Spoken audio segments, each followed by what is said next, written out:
Et salut les amis. Alors comme vous le savez, depuis quelques jours Teferi a été débanni et on s'est dit qu'on allait l'opposer directement à un deck ultra agressif pour voir si ça pouvait encore lutter face à des decks aggro. À l'époque on pouvait lutter face aux mono rouge agressifs, mais à l'époque on avait High Tide, on avait les tours supplémentaires à 5 d'invoque. Aujourd'hui toutes ces cartes là ont disparu, donc c'est très difficile de le monter en deck combo. Du coup j'ai préféré le monter en deck gros ton avec beaucoup d'Eldrazi. On va voir ce que ça donne face à un deck ultra agressif qui est Grenzo, et en plus là, il me fait un départ terrain Ragavan. Alors oui, il a qu'un seul terrain en main, mais c'est une des rares situations où on peut partir avec Ragavan, surtout quand on commence, et quand on commence face à un deck mono bleu. Donc j'ai rien eu forcément, j'ai pas eu le mental misstep, et du coup il me pose, il m'exile le clic, il gagne un jeton trésor, et le fait qu'il n'ait pas de mana c'est pas grave, parce que du coup il récupère le jeton trésor pour poser Grenzo. Et bien sûr j'ai toujours pas de contre, je pose une usine de Mishra, qui va permettre de bloquer Ragavan, donc très bien.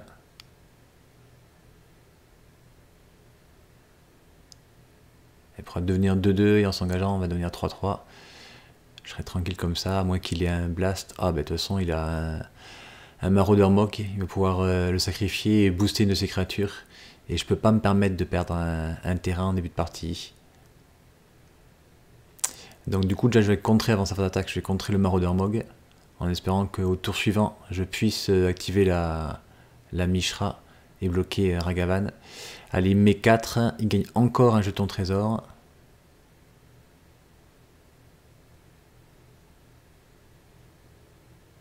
Il m'exile Strix.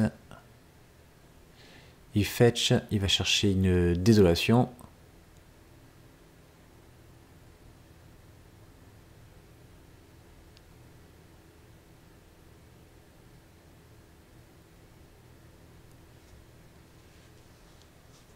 Allez, il sacrifie le jeton trésor. Donc le fait qu'il ait eu qu'un seul mana en fait en première main, c'est pas grave. Et il pose un troublion de guerre gobelin, ce qui va faire une phase d'attaque très forte au tour suivant. Et à nouveau, la Mishra, même activée en 3-3, ça servira pas à grand chose parce qu'il va encore me la tuer. Et j'ai à tout prix besoin de poser très rapidement Teferi pour pouvoir trouver une solution. Allez, il m'attaque avec tout. J'ai pas le choix, je vais poser mage lance vif, j'ai rien à réanimer, mais c'est juste pour bloquer en fait, pour essayer de bloquer en tout cas Ragavan. Lui avant la phase de bloc, il va faire un effet, il va recycler l'incinérateur Gempaume. Du coup, il me tue mon mage et il me met derrière 1, 2, 3, 4, 5, 6, 7, 8, je passe à 6, j'ai rien derrière, voilà. Première ronde expéditive en même temps quand on fait tour 1 Ragavan. C'est très difficile si en face il n'y a pas un deck créature ou un deck avec des blasts. Ouais.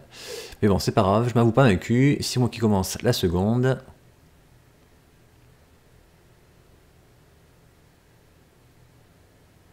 Mais alors, tant que j'ai pas un tour à un Ragavan, logiquement ça devrait bien se passer. Alors, la cohorte Gobeline, elle ne pourra attaquer uniquement si il lance une sorte de créature. Même si je contre en fait le sort, il pourra quand même attaquer. Je pose un temple Eldrazi et un spécimen pris dans la glace.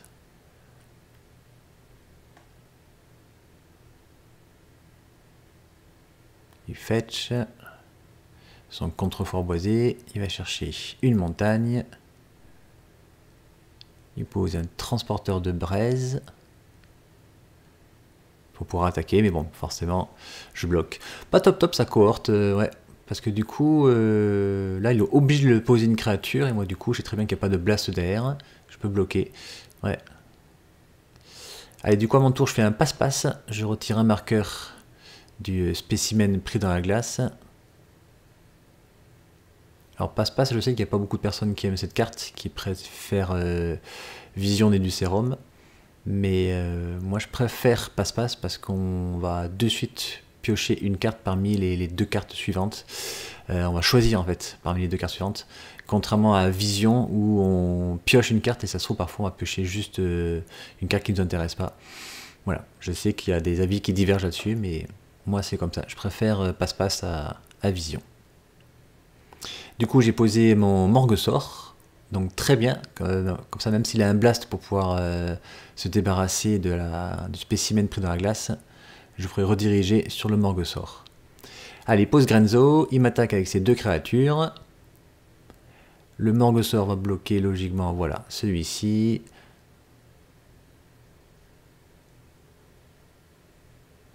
Ils ont pris 2, et après la phase d'attaque, il va sacrifier son gobelin pour essayer de me mettre 2 sur le spécimen pris dans la glace. Mais je préfère payer 2 points de vie pour pouvoir sauver mon spécimen pris dans la glace. Oui, pour pouvoir sauver mon spécimen. En revanche, le Morguesaur, il meurt parce qu'il aurait pris du coup 4 blessures en tout. Allez, c'est à mon tour. J'ai toujours mon spécimen pris dans la glace sur table. Il faut à tout prix que j'arrive à enlever ces marqueurs. Je vais commencer par faire une vacance de direction. Il va remettre Grenzo dans sa zone de commandement. Je vais piocher une carte.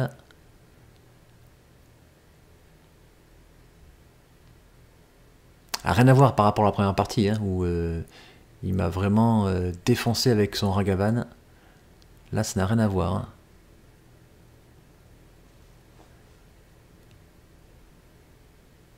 Il pose une source sulfureuse. Qu'est-ce qu'il va pouvoir faire? Et oui, je vous dis, le problème de son gobelin, c'est que s'il pose pas de créature, il ne peut pas attaquer avec. Et donc du coup, il n'y a pas de bluff permis. Moi, quoi qu'il arrive, je vais le bloquer.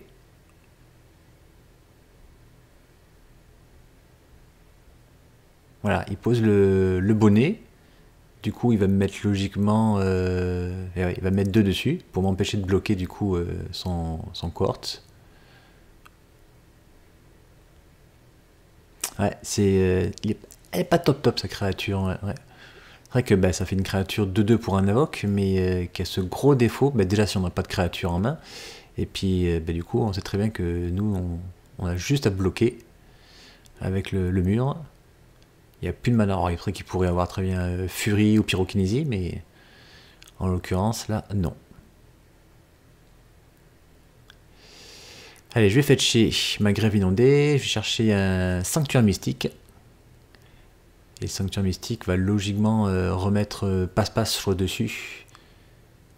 Pour encore une fois enlever un marqueur du spécimen. S'il arrive à résister encore un tour, j'ai un plan dans ma tête. Il pose un Mogg fanatique. Il m'attaque avec les 2 créatures. Là, j'hésite beaucoup. En fait, j'ai une créature flash en main. Mais j'ai vraiment peur qu'il me tue mon spécimen. Du coup, je préfère tout prendre sur moi. Je prends 4 points. Et j'ajoute au bluff en faisant croire que j'ai des contres. Il pose un forgeur d'étincelles.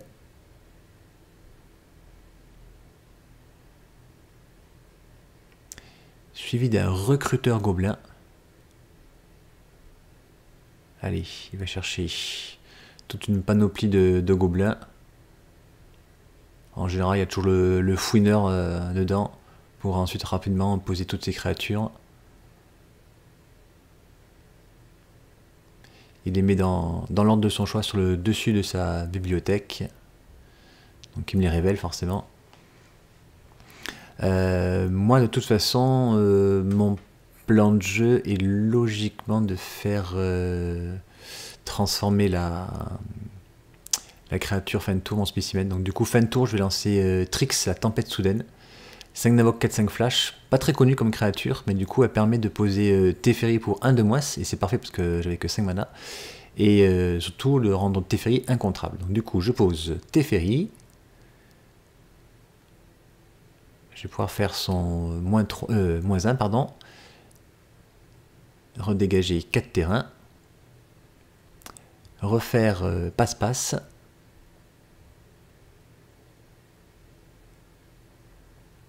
En trigger du spécimen.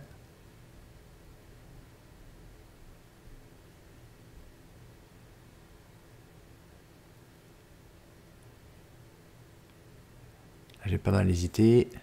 Hop, j'ai enfin mon 6e terrain. J'attaque avec mon 4-5 vol. Je remonte avec l'emprunteur intrépide, je remonte une de ces créatures. Cette rigueur sur le spécimen qui se transforme. en horreur éveillée. Et du coup, lorsque l'horreur éveillée arrive en jeu, hop là, alors lorsqu'elle se transforme, pardon, on envoie toutes les créatures non horreur dans les mains de leur propriétaire. Donc il envoie tous ces gobelins. Alors il n'a pas perdu parce qu'il peut encore tout à fait bloquer mon horreur avec des vulgaires gobelins. Mais moi je vais faire beaucoup de mana derrière.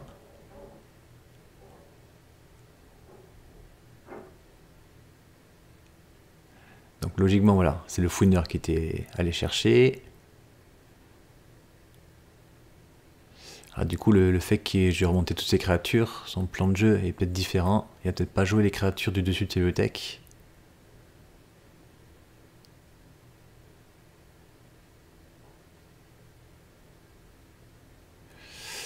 En effet, il pose donc le forgeur d'étincelles.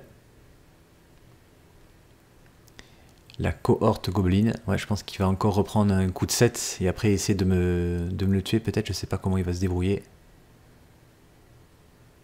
Mais je pense que c'est ça son plan de jeu, ouais. C'est de poser un maximum de commandes de gobelins.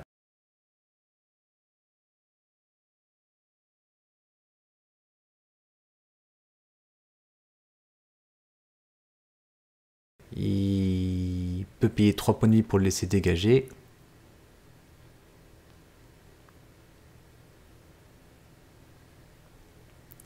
Et il repose le Mogg fanatique.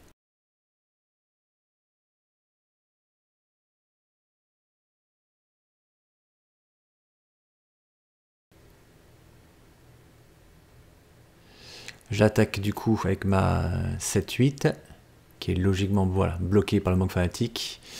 Il met 1 à Teferi.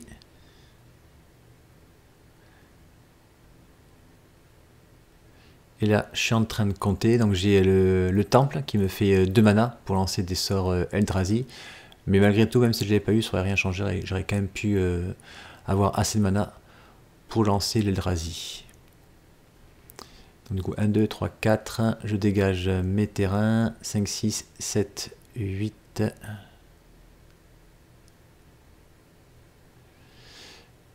9 et 4, 13 au cimetière. Il y a même 14 que le Morgosort c'est créature, artefact. Il y a terrain, il y a rituel et il y a éphémère. Du coup je peux poser Emrakul.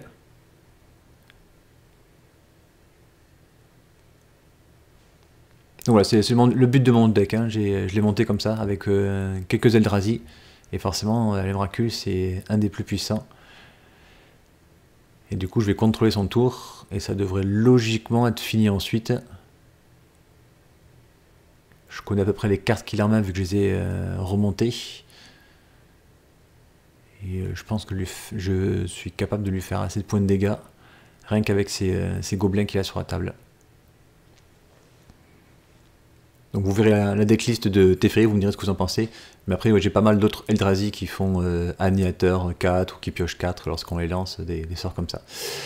Donc du coup, ouais, il a pas mal de terrain, 1, 2, 3, 4, 5, 6, 7. Donc je peux poser pas mal le gobelin et lui faire pas mal de points de dégâts avec son Sparksmith.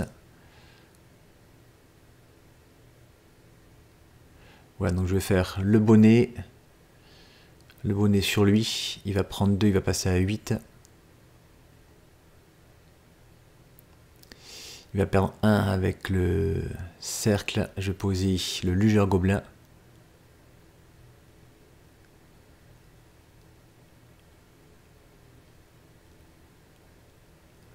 Après, il faut que j'engage sa créature, le Sparksmith, là, pour faire un maximum de points de dégâts. 1, 2, 3, 4, 5, voilà. Le forgeur d'étincelles, voilà, je vais faire 5 blessures sur le bonnet. Donc du coup, il prend 5. Il passe à 2. Le bonnet, hop, meurt et revient. Il repère 1. Et après, je peux sacrifier tous ces gobelins. Hop, comme ça, il n'y a plus de gobelins. Et je peux même engager sa source sulfureuse et lui faire perdre un point de vie. Et voilà, la partie finie. Je suis bien content parce que franchement, ça prouve bien que même face à un deck aggro, ça peut quand même marcher. On va voir la troisième partie, comment ça se passe. Il fait quand même un mulligan 5. Moi, je fais un mulligan à 6.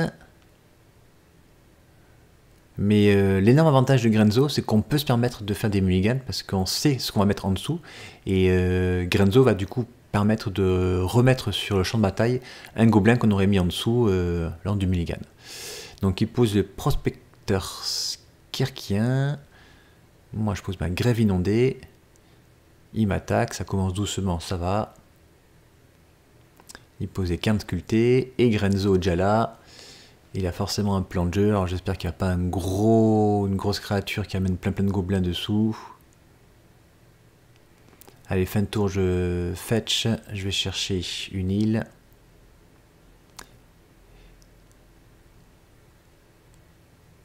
Ouais, je voulais jouer une hébétude, mais c'était une erreur. Je reviens sur mon choix. Ça aurait été une grave erreur, surtout en plus il a toujours le prospecteur qui aurait pu faire un mana. Donc du coup je me ravise, je pose une île, je pose un Baral. Donc ça fera un petit bloqueur. Mais lui je le voyais à ses yeux qui était tout content parce qu'il avait un plan de jeu. Voilà, il sait très bien ce qu'il y a dessous. Et en effet il révèle Judith.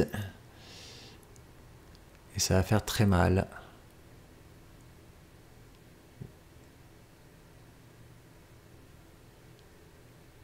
Ah, mais en plus, il veut vraiment faire une grosse attaque de suite. Il lance Fury, du coup, ça me tue Baral. Et en plus, lorsque Fury arrive sur le champ de bataille, ce qui est bien avec Judith, c'est que elle arrive sur le champ de bataille, elle va au cimetière, donc du coup, Judith la voit mourir, et ouais, voilà, ça inflige une blessure de plus. Donc j'ai pris 5 sur la phase d'attaque, plus 1 avec Judith. Ah, et c'est pas fini, il fetch. Il va chercher sa désolation. Ah, il sacrifie son gobelin, il me remet un pour faire un mana rouge, et il pose le cratérier gobelin. Donc il va pouvoir faire une grosse phase d'attaque encore derrière. Ah, des départs comme ça, c'est... alors qu'il a fait quand même mulligan 5, mais c'est vrai que je vous dis, mulligan sur un deck Grenzo, c'est vraiment pas trop grave. Allez, je prends 1, 2, 3, 4, 5, 6, 7, 8, je suis à 3. Et dans le cratérier, il peut faire juste 2 blessures sur une de ses cibles, enfin sur une cible créature. Donc il aurait pu à la limite se tuer Grenzo et me faire perdre 2 sur le coup, du coup. Me faire perdre 2 sur le coup. Mais il préfère attendre que je fasse un sort. De toute façon, pour l'instant, il n'a rien à faire, il n'a plus qu'à attendre. Il faut que je fasse quelque chose en réaction à sa phase d'attaque. Allez, fin de tour, il fait une action de Grenzo. Hop. Un terrain. Je m'en sors bien. Il refait encore une seconde action de Grenzo, une ripaille mortelle.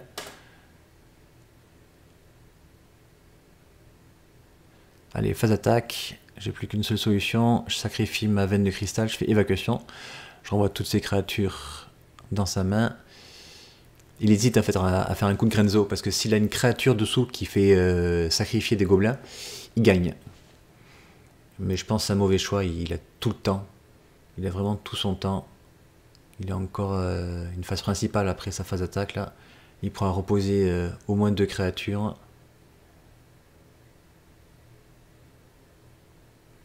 Ah, je pense qu'il hésite aussi à sacrifier voilà, le cratérier sur une de ses créatures. Non, voilà. C'est le meilleur choix. Hein. Il a tout le temps. Hein. Je suis à 3. Ah, et en plus, il a un terrain, donc il peut reposer Judith et Grenzo. Bah, du coup, Grenzo, voilà, ce coup-ci, je vais le contrer avec l'hébétude que j'avais hésité à jouer au tout début. Mais j'ai que 2 terrains sur la table. Ça va être très difficile. Mais je m'avoue pas vaincu encore. J'ai encore des ressources. Il lance un Lugeur Gobelin et il faut que je surveille son deck. Je crois qu'il en a 4 dans son deck. À chaque partie, il me les sort. Je peux pas laisser passer. Je peux pas laisser passer à cause de Judith. Hein. Donc je vais de contrer avec le charme de l'archimage. Je peux pas le lui piquer parce qu'il aurait pu le sacrifier en réponse. Et du coup, il repose Grenzo. Il me met 2.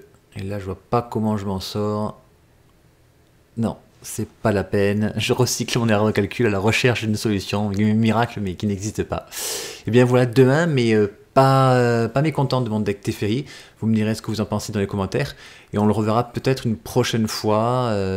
Mais c'est vrai que en mono bleu, je pense quand même que Octavia ou Venser, c'est quand même plus fort.